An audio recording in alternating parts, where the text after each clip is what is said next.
I think it's an important thing. We've talked a lot about monetization. We talked a lot about discovery. We've got all sorts of techniques, but it all comes down to working with the right partners. So I think it's an important thing. We should recap regularly. Here are a bunch of people. I suppose to a certain extent you can include me with my Unity hat on as well. And we're going to talk about kind of why people should be very careful about how they choose the right partners and what they should do to prepare themselves for it. Let's start by introducing each other. So, Jeroen, do you want to introduce yourself? Hi, I'm Jeroen. I look after sales and marketing for Get Social, and we are a tech platform that helps developers with virality, engagement, and community, so you can focus on building a great game and not everything around it. Hi everyone, I'm Jason. I run marketing at Aplift. Aplift is a mobile ad tech company. We have a programmatic media buying platform called DataLift 360, where we help advertisers launch, grow, and retain users.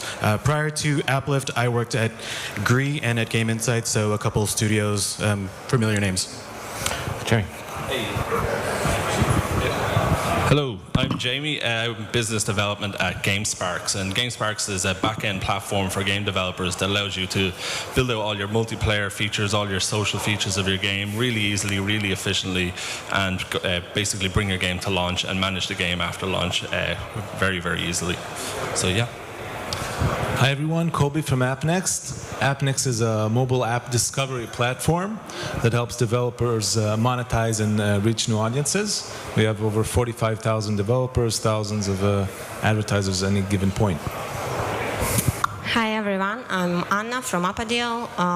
We make intelligent ad mediation, and we give you access to 35 most productive ad network in the market and for open exchanges and a DSP, and for all of this you will have only one account and one SDK integration. Cool. So these are our partners, and we've got to try and basically think about what it is for these guys in the audience and how they're going to work with you. So let's start by, what do you look for in terms of a client?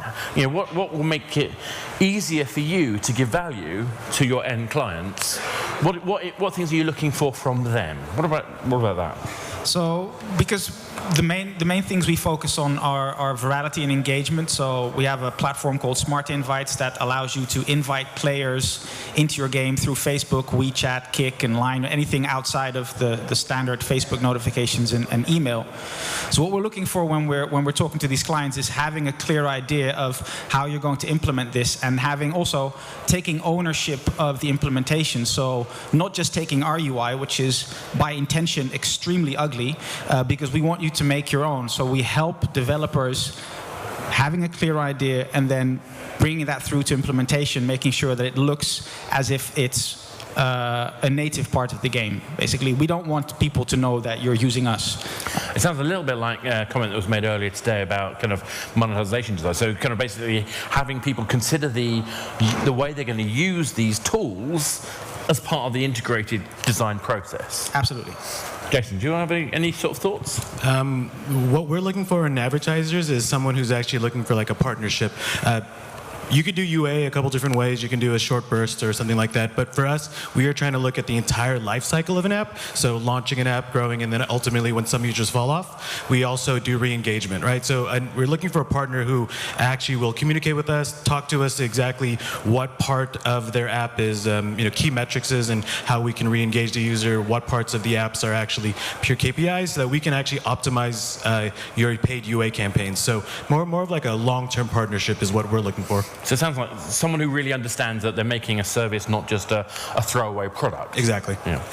Talking of games as a service, I know that's something you guys think about a lot, Jamie. Do you have any thoughts as well? Yeah, so I would always think that a good partner is somebody who makes your life easier. You also would make their life easier, and just going forward, you're reducing the difficulty in getting your product out on the market and also generating revenue, because that's the goal, right? You want to make money. So a good partner, in my opinion, is someone who can help you do that and just reduce the barrier to entry that you would have had before. And that's what we try and do with developers. We have a tool that allows them to reduce their development time and reduce their costs for ongoing management of servers, for example. And that's what we look for in other partners. When we partnered with Microsoft, we knew straight away that it's going to be really useful for us. They're going to make our lives easier, and they're going to help spread the word like we did for them as well. So mutual partnerships are obviously great, and if you can help each other as much as possible, it obviously works better.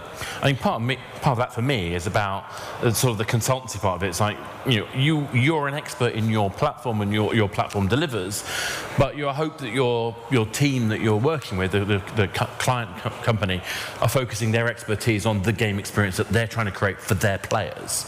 And I think that kind of sense of competence, that mutual competence, is something kind of important. And I think, if you don't know what game you're making and for who, how can you make effective use of any partner? Kobe, do you have any thoughts? Yeah, I think we try as a self-service platform. We focus on value, so we don't really care who the partner is as long as it brings the end user value, because we're trying to give them an offering of new apps to try or re-engage with. And the more, even if niche products, in the end of the day, it's a real-time algorithm, and if it interests users, they will see it. And then on the supply side, anyone that has real value, real products, I talked a bit about in my presentation before, that they actually display the ads. So, and of course, long-term partnerships. But you say that, and I think that's right. There are two different ways of approaching it. You can have this self-service approach, and you can have this kind of client-partner relationship kind of a way of working. But actually, from what you were talking about, it seems like you spend a lot of time trying to make sure that you're providing a lot of information, a lot of kind of best practice in the process as well. And is that an important part of the way you engage with people? Yes, definitely. We have an onboarding team that basically will take you, even if you're the smallest developer that just launched your app, they'll take you through the process of setting up your campaigns and doing the right things and the right tweaks until they get to a point, small advertiser, big advertiser, we don't care, till they feel comfortable with the platform, then we let them go. And usually we'll see the best results when they're working themselves on the platform, trying to do some kind of hacking, find what works. So we try to combine our tips, but let them go. So, I know, how do you guys work? Are you more on the kind of self-service kind of model that Kobe is describing, or the more client-partner model these other guys are working with? How do you work with partners, and how should they be prepared to engage with you? To be honest, we work only for publishers and developers, and our main goal to be good for them. Okay. Not for advertisers. But last time, during this year, we make a lot of partnership with advertisers as well, because we know that some ad networks have really strong position in some markets, yes? And to prioritize them in some countries, we can engage their really better results for our publishers and developers. In advertise size, it's long-time partnership, and we try to make our SDK not so big and blah, blah, blah. Yes, but the main goal is publishers and have high CPM and fill rate for them. So it sounds like the focus there is almost like creating layers of scale. So you have your developers, you have your publishers, you have your other kind of partners to help people do self-publishing, and then you're kind of getting engaged in that model, so you can engage through the whole industry as a whole. I mean, that sounds quite interesting, because it's something I don't often think about, which is that especially if you've seen the grids of different companies working in the ad space, it's an incredibly complicated mix, and most people in this room don't want to get involved in DSPs and SSPs or whatever the acronyms of today are. Actually, you need to find your point of contact, which allows you to get the resources and scale that you need, that you can afford to deliver on. Is that fair? Does that make sense? So let's move on from that. So we've now said, okay, right, these people are going to kind of be prepared. They're going to have their understanding of what they're going to try and do as a game. They've set their criteria. Why should they work with people like yourselves? I mean, why should they not do it themselves? Jeroen, do you want to? I mean, I think there's, and this is true for any tech. I think if you're building something, the temptation to build something yourself is always huge. And we see that as one of the first things when we speak to developers. It's like, okay, so you have these smart invites, you have chat and activity feeds. Why don't I just build it myself? And if you want, and if you have a lot of developers sitting around and doing nothing, that's a fantastic idea. But chances are you're going to be a small team and you want to focus on what you do best. Our team does smart invites and chat and activity feeds really, really well. We've spent a lot of time and energy on it. Why don't you take advantage of that so that you free up the time of your developers to focus on your core loop and your monetization and things like that, that will actually make your game stronger and better instead of focusing on all the stuff, all the ancillary stuff around it. I mean, you're not going to set up your own ad sales department to do what any of the guys here can do. So why would you do that for back-end services? I think similarly, though, I'd maybe even go further. If you're making that back-end service, you're encountering a number of different scenarios. If you're making your own, you're only dealing with your own scenario, your own setup. And I think there's something that creates a robustness of software when you've got all these different perspectives that you can bring to play. Does that make sense? It makes it more robust. It brings in scale advantages that you wouldn't normally have if you're doing it on your own. Looking at stuff like one of the products that we're going into beta with at the end of the year involves machine learning. Now, if you're a smaller developer, you might not have all the data points or enough data points to make sensible decisions from machine learning. However, if you're working with a platform that aggregates data across many developers, all of a sudden there's much more that can be, or many more learnings that can be had from that data, and many more statistically valid learnings that you can make. So for you, Jason, what's the parallels to that? Is there, I mean, start again. I presume it's not about building the back end in your context, or is it? No, I mean, so most of our clients we work with, they have their own internal mobile growth UA team on it. But I guess what partnering with us or a company like ours is about, like expertise, growth, the scale, that if you're looking in different markets or a particular area of expertise, like Aplift, we kind of made our bread and butter through gaming, right? We worked with the likes of Kings and we've expanded globally. So, you couldn't have your own internal UA team and go direct with some clients, but partnering with a company like ours is about like the reach and the scale and the expertise, understanding where to pull the levers and really how to optimize. The big word of fraud is pretty big out there right now. I mean, fraud is ever persistent in everyone's UA campaigns. So working with a company who is actually understanding of fraud and what that actually looks like on your campaign, because if you have your own UA team internally, you don't have the resources or manpower to be running campaigns, checking fraud, checking quality, checking ROI across the board. So partnering with a company like us is about the expertise more than than like the scale, because there are dozens of companies like ours, but it's about like what we can gain or what an advertiser can even work with us, and also vice versa, what we can learn about an advertiser's, their game, where they're targeting, what areas, like why you're soft launching in, Canada, Australia, rather than another place, right? So this is a two-way street that we're really looking for, particularly with the game developers. Cool. Jamie. So I mean, I personally think that with GameSparks, what we're just trying to do is just trying to make the developer's life way easier. We want them to focus on the things that are going to make their game great, and in providing the tools out of the box to do that, we allow them to focus on the tweaking of variables just to optimize that one specific part of your game that may not work right in testing. So instead of rebuilding the whole back end from scratch, when you even need to start a new game, all those tools are already there, ready to be plugged into your game. So all you got to do then from that point is just make a good game, and that's what us as a platform provider are trying to do. We want the developers to have the game in their hands and not worry about building servers and maintaining servers. If the server goes down, they don't have to get up at 6 a.m. or 3 a.m. if it goes down. We do that for them. We get a message straight away and take that right out of their hands, and we fix that problem for them. It just allows them to focus on making a core game that's going to appeal to the players that they're targeting. So that's the real goal for us as a partner with developers. We want to just make their lives easier, make them focus on making the best game possible by providing a lot of out-of-the-box standardized tools that they can customize. They're not just, our tools aren't just, here's a leaderboard, just do what we say with leaderboards. We make it completely flexible that they can tweak and change the leaderboards to do what they want, to make the game as good as they want it to be. So that would be my core point on that. Absolutely. And again, we're planning to use you guys for some of the stuff we want to do in the back end of Rocky. And it's because it's about taking that pain away. I don't want to have to manage those servers in the morning. Kobe, what about you guys? How does this kind of angle work with you? So I think when choosing any partner, you have to understand their place in the value chain. What are they really bringing? Are they really bringing something unique to the table? Are they just doing some kind of arbitrage on media or anything else? Are they bringing their own assets, their own IP into the process, own expertise? And I think what makes AppNext a success is that we have a real value.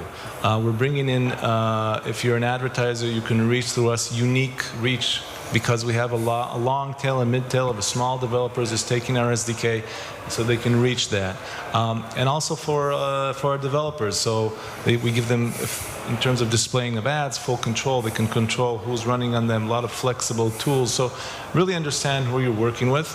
And another key thing that really makes people love AppNext is the transparency, which is quite unique in this echo space. So you can see, as an advertiser, exactly where your ads are running.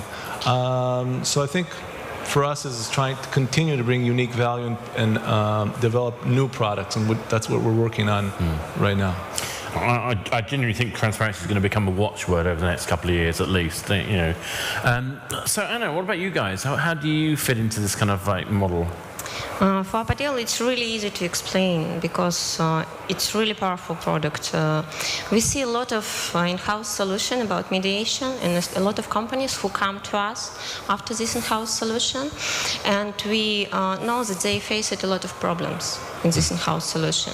They need to integrate several SDKs. They have crashes and conflict of them. They need to update them time by time. They need to try to reach all statistics in different dashboard in different styles and put it in one table, and it's really difficult. And as well, you need to have strong tech team to analyze all of this and update all of this, integrate all of this. It's really time consuming. When you come to Apadiel, we solve all your problems about monetization. We understand which ad network works better for you. We have a lot of expertise. We try to help all our developers. And really strong part that we have really strong support team 24/7. And for all middle-sized and big-sized developers, and for small developers we have online chat, but for middle-sized and big-sized developers we have online Skype chat with support engineers, real engineers who can help us, who can help them all times. Because how you know, if you have several networks, 35 networks in one time, sometimes it's not good ads, sometimes you need to disable some campaigns or something like this. You have issues day by day and you need to solve it. And it's really cool when somebody solves it for you. So the title of this talk was How to Choose the Right Partners from the Start. So I'd like to sort of ask the question about what the start is for you. And I want to ask this in a realistic way, because if you think about the beginning of a game project, I've got to think about my game, I've got to think about my design, am I going to make any money, who's going to give me some money to make it, where am I going to get the staff? There's a whole bunch of things I'm having to think about right at the beginning. Why should I give you Mindshare early, and how early is useful for you? I think it makes a lot of sense, not just from our point of view, but for any of the partners out there, the potential partners out there, to give this Mindshare as early as possible, because that way you can scope out the differences, the different products in the market, and you can figure out what's the best fit for your game. So if you're looking for an ad mediation platform, or if you're looking for a platform like ours that does smart invites, there's several providers out there. Have a look and figure out what works best for your game. Have a look and see what pricing models they offer, what partnership models they offer, and that shouldn't be the first thing you do, right? I mean, you need to hire developers, you need to figure out the theme of your game, etc. But ideally, before you start developing or building at least stuff that starts hitting your back end, you want to have these partners kind of crystallized, because that way you know what you're going to be integrating. You know, will your chosen partner have an SDK that supports your game engine, for instance, you know, stuff like that. So it's those kind of things, you know, rather than finding the best partner that you can get at a later stage when you've already committed on several decisions in terms of technology and backend. Make those decisions early on so that you can shape your development around those possibilities. But it sounds like you're saying that you need to be aware of who's available and maybe having some early conversations, but not necessarily starting to download SDKs and use them, though, at that early stage. That could presumably come later, couldn't it? That's up to you. That's up to how you plan your development process. But yeah, don't make a game design document and then download 5 SDKs. You know, get some work done before. Cool. So how early is too early for you, or is there such a thing as too early? There's no such thing as too early. We've been fortunate enough to work with a lot of game developers who have told us months in advance that a particular game is coming out. But I guess the most important thing is really identifying what is the goal of that launch. Like, are you trying to replace another game in terms of, like, let's say doing a sequel, or are you trying to overtake somebody else? So it's really understanding and getting the communication early with a company like ours, or if you're looking to do UA, what the purpose of that game is. There are a lot of companies who make a game just to make a game, but then we work with a lot of companies who make sequels and are trying to supersede their original title and are very clear and upfront that we need to be top 5 in this country or whatever it may be. So for us, it's earlier the better, just so that how we can prepare is, you know, doing the research on exactly which countries and, you know, the range of like CPA or CPI depending on which partner you work with, and how that aligns with your own goals, because that ultimately is what we are trying to do, is to really I'll piggyback on what you were saying was have you focus on your game, have you focus on what your ultimate goal is, and we can just supplement it by launching it or hopefully retaining or superseding your previous game. So I mean, it's not good enough then to just say I want loads of users. I mean, you can always get loads of users, but I guess it depends really like what makes a good user and what makes a normal user, right? So for us, it's really working back and forth with an advertiser to understand at what point is a user successful or a high quality user, some people will say. So it's a little bit of both. I wonder though if that kind of raises a wider question a little bit to some things said earlier today. It's like, I think Torben in particular, you know, until we've actually got at least an alpha, or at least maybe a soft launch out there, we don't really know the data markers about what a good user looks like and where we can find those people. To what extent do we need to have that information before we can really engage with you in kind of like full power? Sure. I mean, I guess when you're developing a game, you have some kind of makeup already of a user profile, right? You're typically making a game. I think the last talk was finding your niche, but within understanding the category of type of game, that already builds its profile. So that itself is usually the first step, like what kind of game you're making, and then who you ideally want to play it. It doesn't have to be the such demographics as 18 to 35, you know, is from Australia or some geo that has other partner maps. You don't necessarily need to have that close description, but at least the makeup, like an endless runner or a sports themes, might generally be better suited for men or women. That just naturally comes with the game topic. I'm a huge fan of personas, so I think they're necessary for design, not just marketing. But that's me. I could ramble for hours on that, and I shouldn't. Jamie, what do you think? Yeah. So I'd just kind of like to flip it around and just kind of warn you that not to make that decision too late, rather than thinking about making a decision too early. We've had so many huge studios, some of the biggest in the world, that built back-end solutions themselves, released the game, and then we're like, oh no, what do? We can't manage or maintain this. It's costing us too much money, and ended up switching and implementing GameSparks into their games. When they do that, it obviously costs a lot of money to do that, as on top of what they've already paid. So they're increasing their costs there, but they know implementing something like what we built for them is going to save them money in the long run. And it should have been something they should have done in the first place, but they need to do it now because what they have isn't sustaining, and it won't sustain much longer.